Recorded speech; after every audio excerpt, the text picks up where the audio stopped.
Hey there. There are amazing places to see all across the United States if you know where to look. One place that has its fair share of unexpected wonders is Utah. Utah is massive with lots of empty spaces. In parts, it actually feels like no one has ever even been there. Today, we're going to look at two locations that are remote and breathtaking, and to many, pretty much unknown. Also, today we're going to have Brett returning with us, who's a casual recreational explorer, to share some of his cool and interesting places he has been to in 2025. So stay with us and take it all in. Welcome to High Strangeness, where we ask questions and explore all that is strange and unexpected in our reality.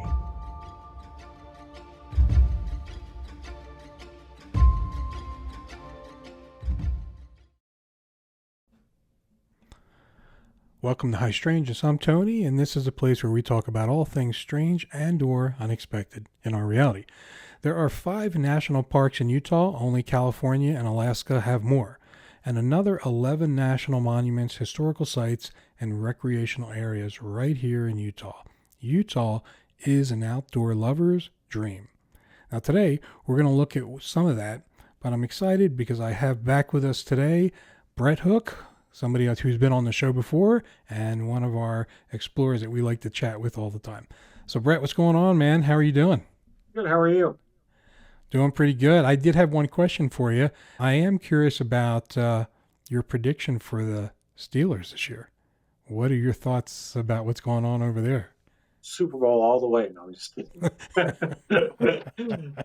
They are going to be better than most people think. Yeah. And I know Tomlin hasn't had, again, we don't play for winning seasons, even though a lot of people, especially non-Steeler fans, think. No, we play for championships, even though they've Mm-hmm. been irrelevant for the last 15 years. But they will be better than most people think. Like, I can see them being 10-7, 11-6. I feel like they're so focused on winning a playoff game, they easily could. Their offensive line is better. They have a rookie running back who looks like a Steeler. They have Aaron Rodgers, who is the best option they have. They have this kid that they drafted out of Ohio State that won a national championship, Will Howard. If it doesn't pan out, maybe he's the heir apparent. Their defense is better. They extended TJ Watt. Like, they got DK Metcalf. They don't have George Pickens. Like, I don't see how this team is worse. I literally have seen people Mm-hmm. saying that they could win 6 games, and I'm like, under what planet? Like, I don't see. Right. I mean, I could be wrong. People could get hurt or whatever. But on paper, I think they're going to be better than most people think. Well, they just do win. I mean, like I think of last year and the what they were able to do when really they didn't look like they could Right. go very far. Right. They were really good right up until the playoffs. I mean, they did a lot of things. They beat a lot of good teams. They played like a good team. So, yeah, I agree with you. I think they're probably better this year. So, Yeah. I yeah, mean, now, will that better be able to beat Philadelphia, Kansas City, Buffalo? I don't know about hard, that. hard to. But yeah, I mean, I'm an anti-Raven fan. I always will be an anti-Raven fan. The Ravens are always overrated. Again, their quarterback, he's an amazing athlete. He's not a good quarterback. I mean, he throws the ball to a guy that's wide open because the defense is tired after chasing him. But if you can contain him, and I know they have Derrick Henry, who's amazing. I love that guy. But if Yeah. you can contain them and limit that, even the worst team could beat Baltimore, no matter Yeah. how good or whatever their defense is. Like, yeah, they'll be a good team, but Pittsburgh and them every year, it always seems like they go back and forth, and people sprinkle in the Bengals. But yeah, No, I agree with you. Yeah, anytime the Ravens think they've got an easy game against the Steelers, no matter what year, it's just not true. well, It's right. I just not mean, true. it's even like last year, the Ravens lost to the Raiders in Baltimore, and it's like, but they're a Super Bowl. They're not indestructible. Like, I'm Yeah. trying to think on paper this year who's a team that's like, oh, you don't want to play them. Really, no one is jumping out to me. I feel Yeah. like Any of these teams could be built. I would say Philadelphia is probably one of the few that maybe you could throw into that category. Mm-hmm. But I mean, no one's. Yeah, I don't know. Time will tell. I mean, the worst team. What That's one thing I do love about the NFL more so than baseball is any and every year you could have somebody that could go from last to first and it would be legitimate because it's more fair. There's more it's better competition. It's more fair than like baseball. Baseball, you have the salary disparage where the Mm-hmm. gaps are just so huge. On paper, the Dodgers will always be here, and the Sacramento Athletics or whatever they go by will always be down here. It's just like if you're a fan of those smaller market teams, it's frustrating unless like you're a Rays fan or somebody like that because it's not designed to make it competitive. But the NFL, on the other hand, Very different. Yeah. very different. Yeah. I agree with you. It's going to be a fun season for sure. And we'll see how all these teams do. But yeah, I thought I'd get your opinion on that because you're right. There's a lot of people on both ends of the spectrum, but I don't see why you would say they're not going to do at least what they do, which is a really good team every year. So Right, yeah, right. I mean, you got Kansas City, but then you hear whispers of the Broncos will overtake them or the Chargers will overtake them. And and although I want that to be true, unless it happens, it doesn't happen. yeah, yeah. Well, okay. Back on track here. I could talk football for a long time, but let's get back on track here.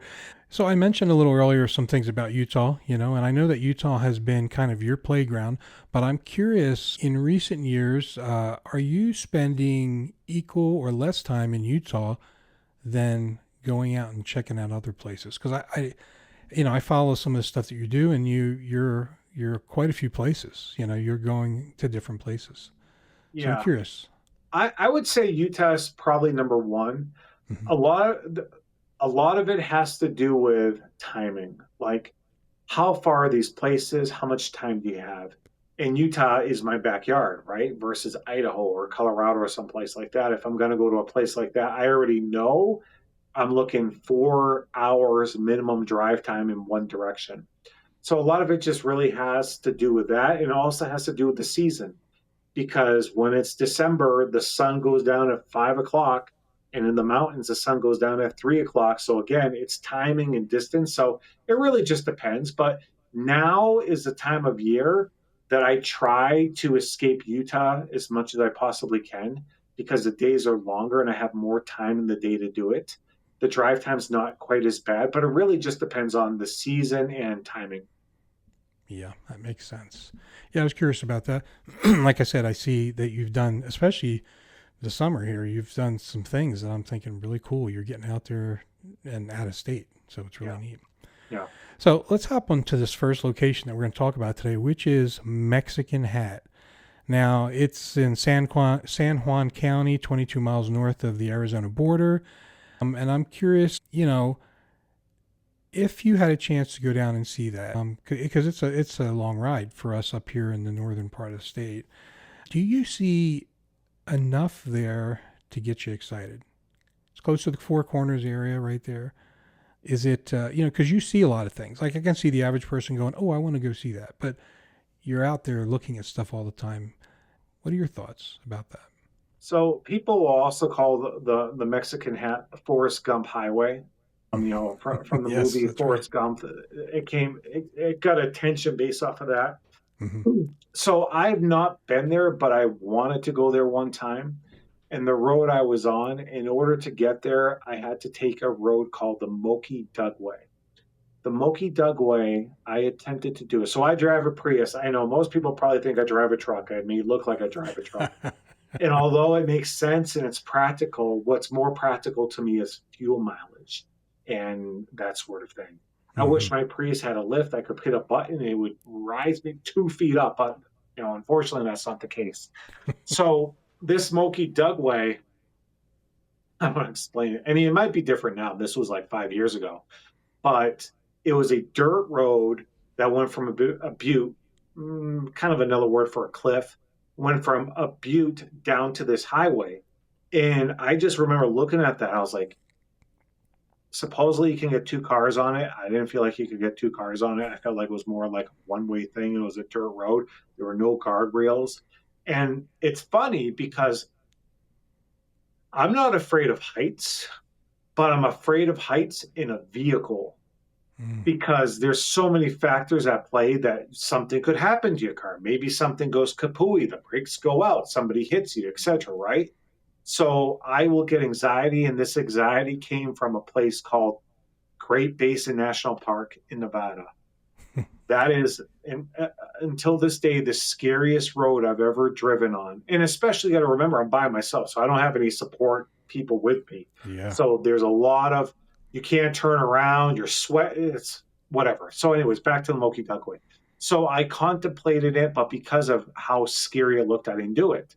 That doesn't mean I won't do it or I can't do it. I want to do it. Like, to me, that doesn't really look like a place you would hike. To me, it looks like more of a place to like capture photography Mm. because of the cool rocks and stuff like that. But that's kind of my attempt at that place thus far. Yeah. Yeah. Well, I love the Four Corners area, which is a little bit further away, for the Mesa Verde. Man, I love that out there. Like the cliff dwellings and all that stuff out there. Really cool. I was surprised my kids, I took them when they were a little younger, and they loved it. I wasn't sure they would, but they did. So it was kind of Sure, cool. sure. Okay, well, let's watch a short video on Mexican Hat real quick now. That's Have you ever heard of a town called Mexican Hat, Utah? It gets its name from a bizarre rock formation just outside of town that looks like a giant sombrero. Seriously, this 60-foot wide, 12-foot tall rock even has 2 climbing routes for the adventurous types. Mexican Hat sits in San Juan County, about 22 miles north of the Arizona border. It's remote. You'll need to drive a bit, whether you're flying into Phoenix or Salt Lake City. But that's kind of the point. This is one of those rare spots that still feels undiscovered. To me, this place is magic. If you're into desert hiking, canyoneering, stargazing, rafting, or just escaping the crowds, Mexican Hat is the perfect launch pad. Nearby, you've got the Valley of the Gods, Muley Point's panoramic views, and the ancient ruins of Bears Ears. It's outdoor paradise without the chaos of Moab or Zion. Now, a quick heads up. Summers here are hot. July and early August can be intense, but shoulder seasons, spring and fall, offer cooler temps and fewer visitors. And if you're bold enough for a winter trip, you just might have the whole place to yourself, snow and all. So, if you're ready to trade tourist lines for timeless views, Mexican Hat might just be your new favorite hidden gem. So there we go. Now, I kind of asked you this already, but my question was going to be, did you feel anything new when you watched that little video? Is your first impressions about Mexican Hat, does your any cool expectations there? Like, oh, I would see this if I went there. Anything like that? no, not necessarily. A place like that, what people seem to forget about it is how hot it is. People that Yeah. don't hike in desert areas just need to remember when that heat starts cooking, those rocks are even hotter, and it like radiates off of that. So if it's 100, it's kind of like playing pickleball or playing tennis, right? And it's hot, and that ground's even hotter, and it lets that steam off. So it's kind of the same thing of like a Mexican Hat. Like you Hmm. definitely, if you're going to go out there, you're going out there for that.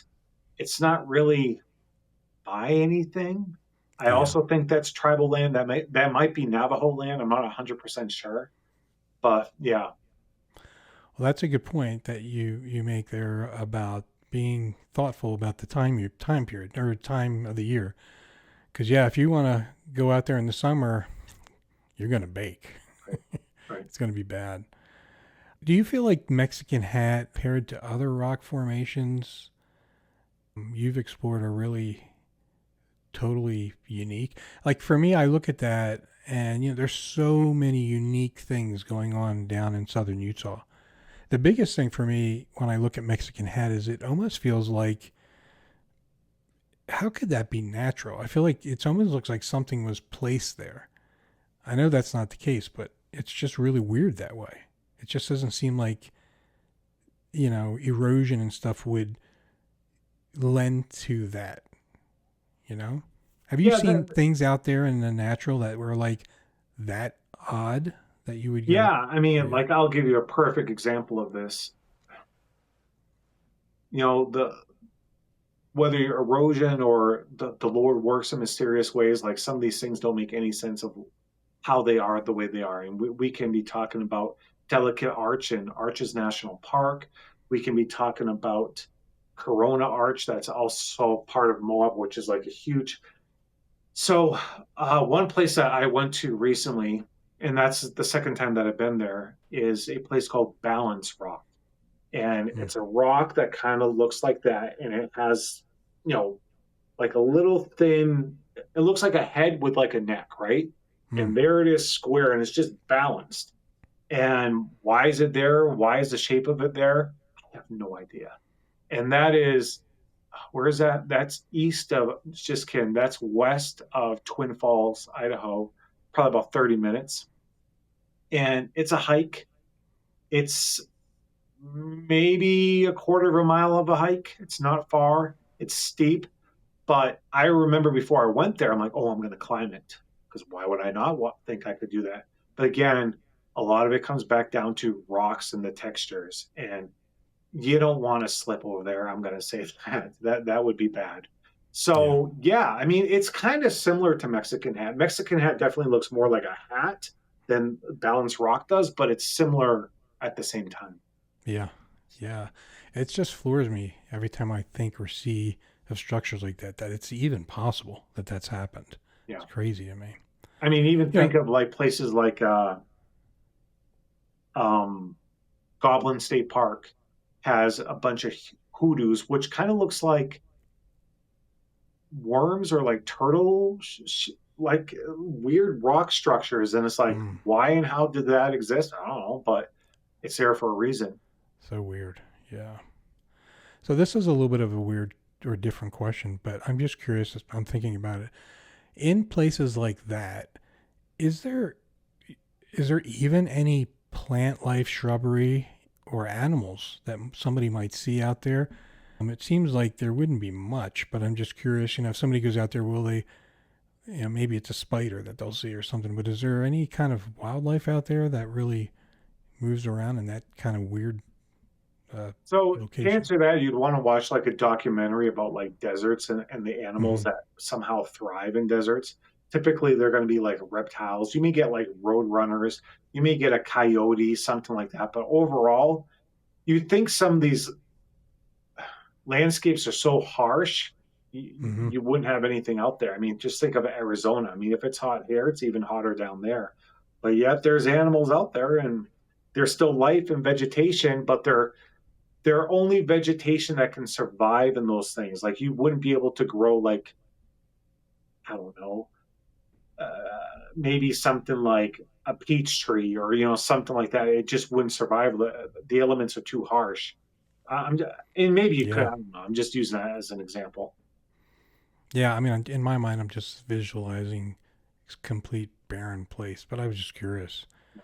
You know, one of the things I'm just thinking about, I don't know that there's any answer to this, but I often think when you see a place like that, Native American peoples, when they looked at that, I wonder if it was the origin of some great folklore or story, because they seem to see something and connect it with something else. But I envision Native American people seeing something like Mexican hat and go, that's from this and that.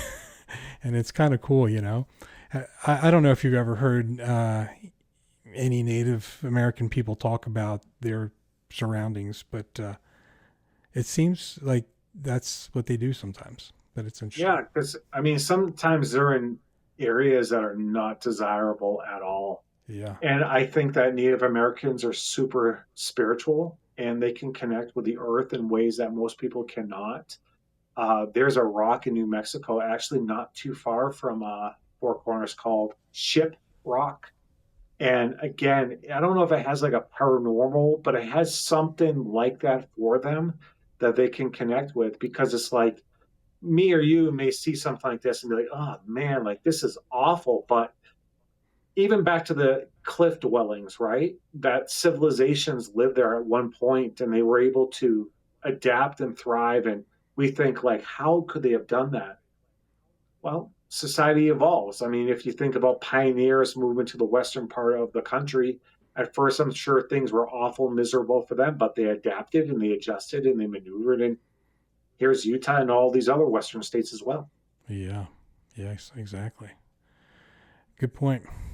Well, I want to say to the audience out there, have you ever been to Mexican Hat? Have you been to a place like that that you think's interesting, that you'd like to share? I ask that you leave a comment, and people watching and community members will look at that, and maybe they have some comments as well. It'll help generate some discussion.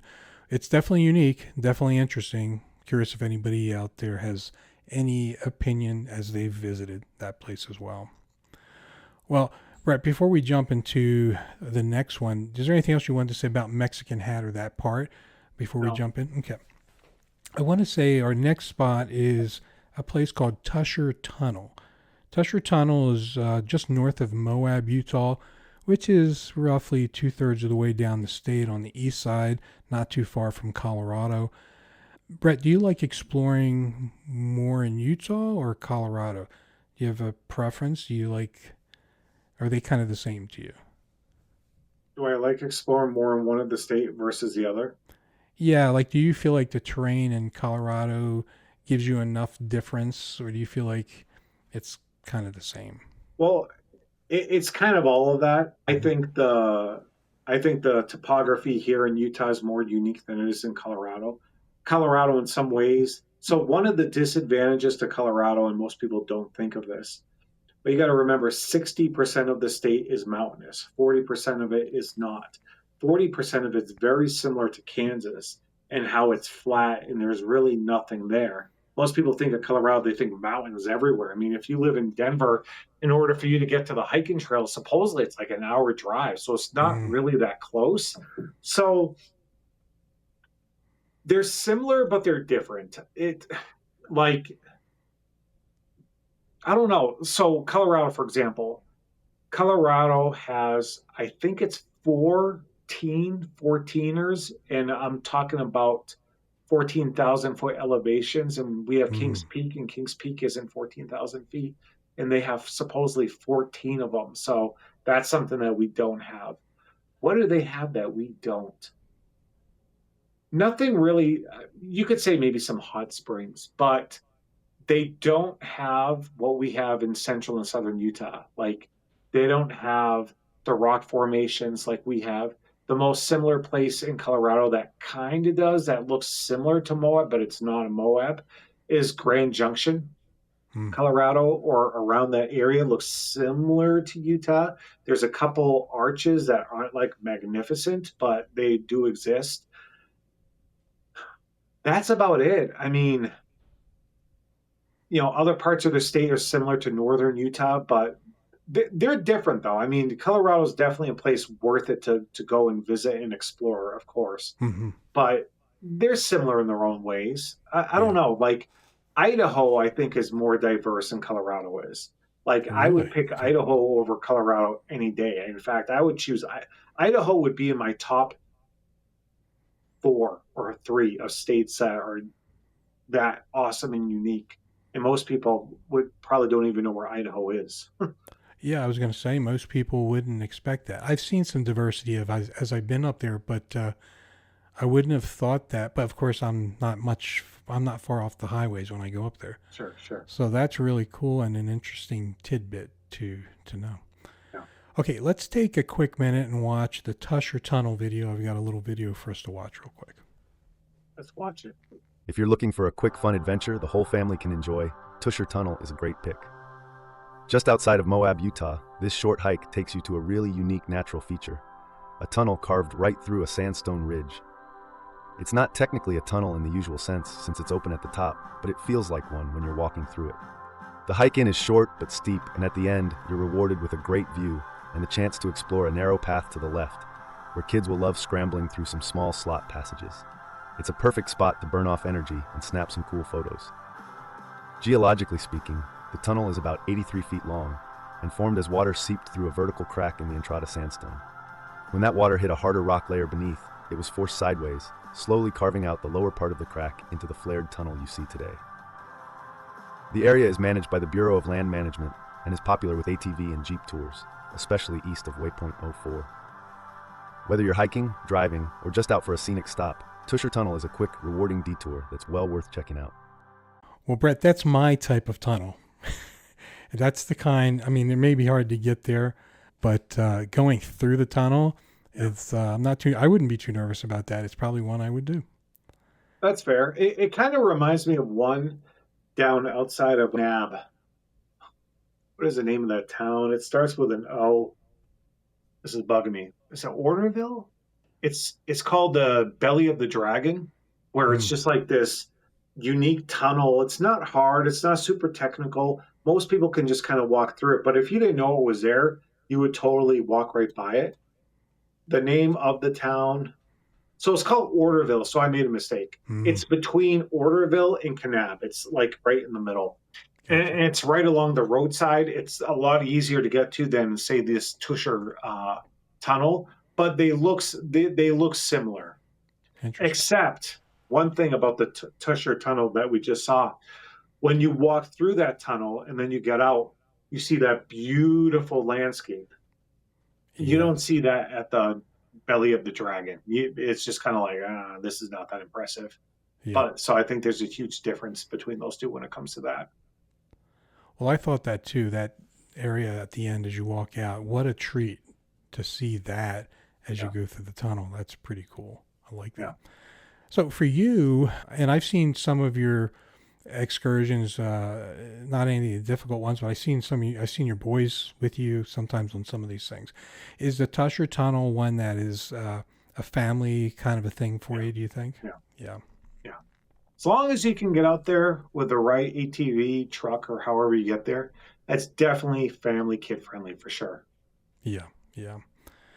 Do you find that a tunnel created this way? Well, you just gave us an example of something that was very similar. And that's kind of the question I was going to ask. Is it unique, the way that kind of, the way it just kind of looked, the texture of it? And I know it was made from water and stuff, but it seems like I find out there's more and more of these kinds of things in Utah, which I didn't know about. And is that your opinion? Like there's probably a few of those out there like that, that kind of developed the same way. Yeah, I mean, when you think Moab, if people have been to Moab, the last thing that you think of is water. Mm-hmm. Like it's a desert, and the fact that there's two I'm aware of waterfalls in Moab you would never think, and then when you see them, you're just like, how funny, right? What Mm-hmm. people don't realize, and this is true about all waterfalls, is when they see mountains or areas, they just assume like the waterfall comes from like that mountain that they can see. But what they don't realize is these mountains go miles and miles and miles and miles, and that's where that water's traveling from. It's like Lake Powell, for example, another area, super desert or whatever, but it funnels in water from Colorado and Utah, the mountains and stuff like that. So it's Yeah. it's unique to see that because you wouldn't think water could cause that, but it did at some point. Yeah.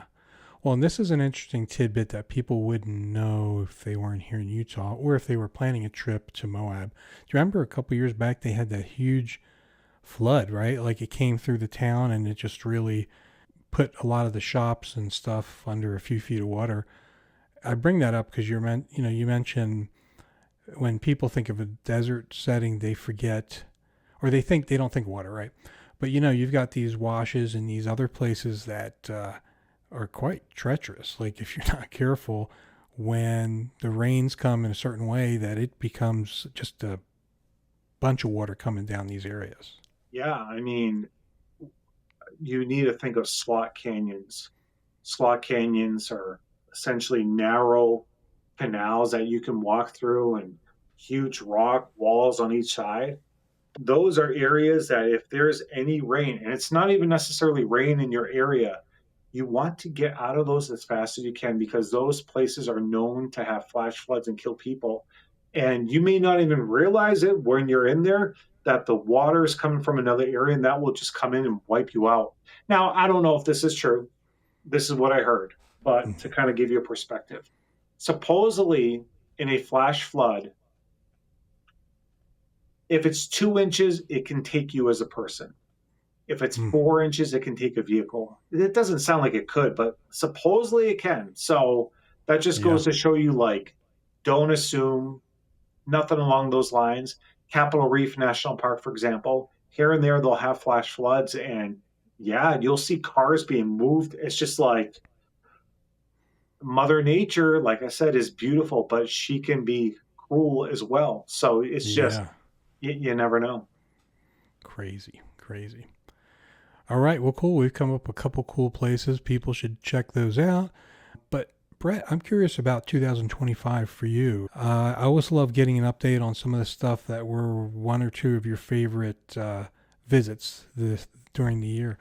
And so here we are, we're part or mostly through 2025, and I'm curious, what's it been for you? Has there been any favorites or anything underwhelming that you went and you realized, not so great? Anything to share with the group? So I'm going to answer the underwhelming first. It was in Washington. So it was a something kiln. So it was going to take you to this old kiln, which is kind of like a furnace, I guess you could say, that they Oh, would you melt. sent me a video on this, I think. Yeah, I I think probably I did. have a video on it. Yeah, Yeah, yeah. I probably did. And it was beautiful in the way of, like, it was super green and stuff like that. You want to see something different that's all around me? Let's take a look. This is old mining kilns where they used to melt some of the metals down, kind of like ovens. But look at that. How cool is that?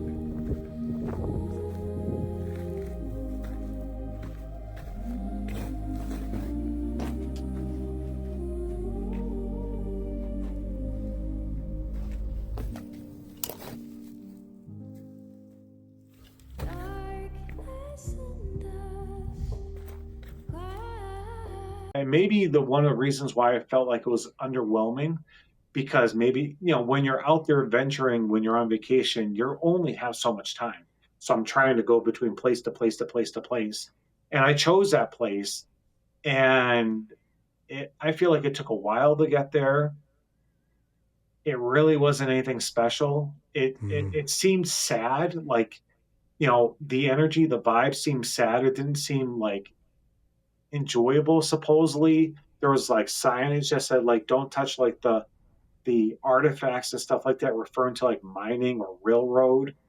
And you didn't really see any of that. Like, it was very underwhelming. Like, I would probably never do yeah, that. Like, it just wasn't, interesting. it wasn't worth my time and energy. And now the flip side of that, so I will say this: doing this is not smart. It's called taking a leap of faith. I don't know why I did this. Actually, I do know why I did this. So that actually, this was on the same trip.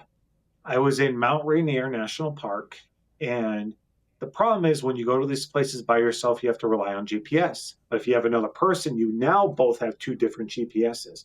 But if yours malfunctions for whatever reason, you're up the creek. But if somebody else is with you, you have plan B. In my Mm, case, I only had plan A. So I wanted to go to this outlook that was like a tower, and that was my goal, was to go there. I've seen it on TikTok, on Instagram. It looked beautiful and all that stuff. But I remember looking at it, it said something like the trailhead is closed 10 miles before you get there. I mean, that's kind of vague. It's like, is it still closed? Is it not closed? Like, I have no idea. And so I mm. was going to go there just to wing it. Like, all right, let's find out. And my map lost service, and I no longer had service. So why I went there and what my intention was, I no longer knew where it was at, nor did I know what the trail looked like. Like, totally Oh prepared no, but under prepared at the same time. yeah. So I remember seeing this waterfall there that was pretty simple, and I was like, oh well, at least I can do that, because again, it wasn't hard. The places with lots of cars, you either know it's not that hard, or it's a destination, right? So I Mm, did that, and I honestly was not satisfied. So I was driving, and now I'm going out of Mount Rainier. I'm going out, and I see these cars on the side of the road. So I know there's some kind of a trail. And I said, what the heck? Let's do it. I don't even know what it Yeah. is. I don't know what I'm getting myself into. So I came back, I pulled over, and I started climbing, right? I was climbing, and I ran across this family that sounded like they were from the UK, maybe Australia, but I think it was the UK. And they downplayed what I was getting myself into. Like, oh, yeah, there's a waterfall, and yeah, it's lovely, and whatever. But they didn't say like how far it was. Like, they made it sound like it was a mile. Yeah. Well, long story short, I'm not saying this distance necessarily was long, but it was 5 miles, but it was super steep. I didn't know that. Mm. I didn't know anything about this. I didn't know what kind of waterfall was going to take me to or anything like that. And it was called Comet Falls, and a chef's kiss. Really? Amazing. Like, I'm so happy I went. Not only was there one amazing fall, there was two amazing falls if you just continue to go there. Like, oh, it was just, that's the reason why you go to the Pacific Northwest is to capture waterfalls like that. And sometimes I always say that there's waterfall season, Yeah. and waterfall season is typically anywhere from May through July.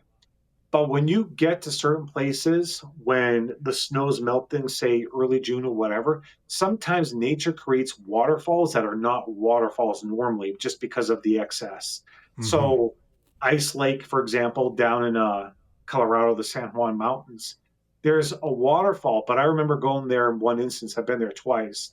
There was extra waterfalls because of how much snow is melting. It's just like, you can't hike there. You just have to be there at the right time. But back to Comet Falls, like, yeah, it was hard. Yeah, I cut my leg because that typically when I get hurt, it's probably I'm cutting my leg on a rock. It's not, accidents happen or whatever. Yeah. But it's just like, I'm so happy I took the leap of faith. I didn't know if it was 8 miles. I had no idea. I didn't see any signage. I didn't know what was there. So on the main road, there was this waterfall up there. Some of these falls are unique because the areas are so green. So I thought it was that. I thought that's what I was getting to, was like a higher vantage point of that.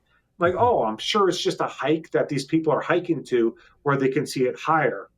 And although it was part of that, the water source, no, like, that's one of those places where they say just keep going. You definitely wanted to just keep going. Wow. I'll try to get a picture of that if I can. That's kind of cool. Oh, I'll show you. Absolutely. That's It was so cool. chef's kiss. Oh, yeah. So now you have Comet Falls. I sent you the pictures of that. That was in Mhm. Washington. Another really cool place that's what, so when the host asks you questions like that, you're not always going to know the answer. And so that's why you have a photo gallery that serves as like, oh yeah, memory type of thing. Yeah. So there was a place that me and my friend went to years ago, that we attempted to go to, that was called the Spire, or AKA Long Dong. I know Long Dong Silver, it has a funny name. And the reason Hmm. why it's called Long Dong Silver is because the people that climbed it claim that as the name. So it is what it is. This is a place that looks like something from Mordor of Lord of the Rings.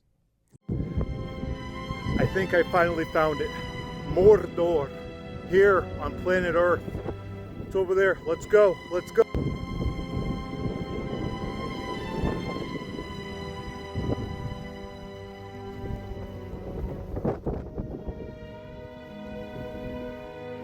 Yeah. Like, the hardest part of getting to this place is finding where it's actually at. Like, if somebody were to ask me where it's at, I would have a hard time telling where it's at, but it's not hard. Once you find the parking lot, I would say the trail was like a mile, but it's like around a bend. And that's Yeah. where you see like this spire thing come out of the ground that's like dark, and I don't know, it looks very Lords of the Rings It ish really like. does. So Yeah. me and my other buddy went there a few months ago, and at first we couldn't find it. And a local person kind of told us where it was at, and then you're like, oh duh, like that was super easy. But Google Maps all trails. Nothing really tells you in particular. It seems like in order to get there, you have to go off of memory and experience of another person, which was the case in this situation. Hmm. So my friend used one of his friends that had been to that place before, and they sent him the pin on Google of where it was at. And we went there and we did not find it. So we actually used this local person's advice and we were able to find it. And even a place like that, I would say, is for families as well. Like it was not hard at all, but it's like impressive. Like, why would you have this thing in the middle of central Utah? I Right. kind of, in some ways, don't want people to know about it, even though it's out there, but I don't really want them to know about it because I don't want them to bring their, I don't know, like Masses. some places are better, less known. It's kind of like when we're not talking Instagram, but on Instagram or TikTok or whatever, I typically don't say the locations Mm. because I don't want everyone to know. But where I'm a little bit different is if you personally ask me and reach out to me, not in the comment section, but if you send me a direct message, I'll tell you where it is. Sure, because you took the initiative and you took a little bit of risk to ask the question. Hmm. Some people I've asked questions to like that in the before have been kind of vague and not really helpful. And I'm the opposite. Like, if you were to ask me where a place is, I will tell you exactly where a place is because I want you to go there. I just don't want the masses to go there, Right. people who haven't even ever said anything to me. Yeah. Yeah. I get that. It's like a gem out there, and why drive the herds there, right? And let Oh, people want 100%. to go, let people that really want it to make the extra effort. Yeah. I love that, man. 100%. This has been great. Thanks so much, Brett. Love hearing about the things you did this year. I am curious, are there any locations, secret spots, or anything else you're eyeing in the upcoming year, 2026? No, not really. I mean, nothing jumps out to me. I mean, there's other things on my mind, if you know what I mean. But no, there's a place down in Arizona called Havasupai Falls that I've always wanted to go to. I think that's one of those places that you have to hike in and camp and then leave type of thing. It's like a lottery system. It's not cheap, that sort of thing. But I would go to and I actually wanted to go there this year. I was thinking like October, but I don't know if that's going to happen. Maybe that can be on the table for next year. Another place that may or may not happen is out in South Dakota. There is a monument called Crazy Horse in the Black Hills of South Dakota, and it's a huge rock statue that has taken like 70 years for them to build, and all they've built is like the face and the arm of like a Katoa Indian chief, something like that. Mhm. Well, you can pay for a private tour to do it yourself, and I think it's like $125. Or 2 times a year, they allow the general public to hike up there, and it's a weekend or it's a Saturday in June, and it's also the last weekend in September. That was something that I was thinking about being a possibility, but again, that may happen 2025, that may happen 2026. It's going to happen. It's just a matter of when. But other than that, there's really nothing like, oh yes, I must go do that. I tentatively in the fall of this year, but again, it can wait. I wanted to go to the Tri National Parks, I call them, and that's Cuyahoga Falls, Shenandoah, and George. I don't even know the name. George, it something George. I can't. Yeah, whatever. um, but it's like Ohio, Virginia. It's kind of like a loop. It's kind of like a loop Mm, around there. cool. That was something that I've wanted to do and I've never done that. So that will be something that will come to fruition. I've been able and fortunate to be able to knock out a few new national parks this year, three exact pinnacles in Northern California, Mount Rainier, and Glacier National Park up in Montana. And that place is, just from me barely seeing any of it, amazing and beautiful. But I didn't have much time to explore because I arrived later in the day type of thing. But yeah.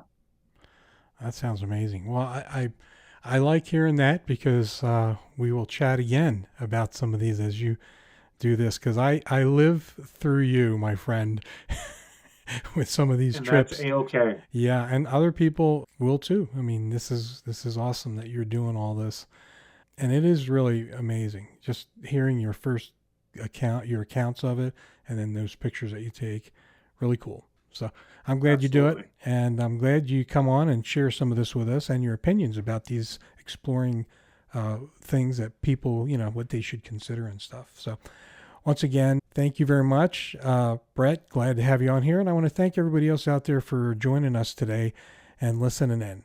And thanks, everybody. Yeehaw. If you enjoy all the variety of topics we look at on this show, do us a favor and subscribe. And hit the like button. It actually does a lot to help our episodes with those interesting YouTube algorithms. Oh, and don't forget, there's a lot of strange and unexpected in our reality. So always keep your eyes, ears, and minds open. And until next time, stay safe. Thank you for listening to High Strangeness. This was a glance at some of the strange that exists in our reality.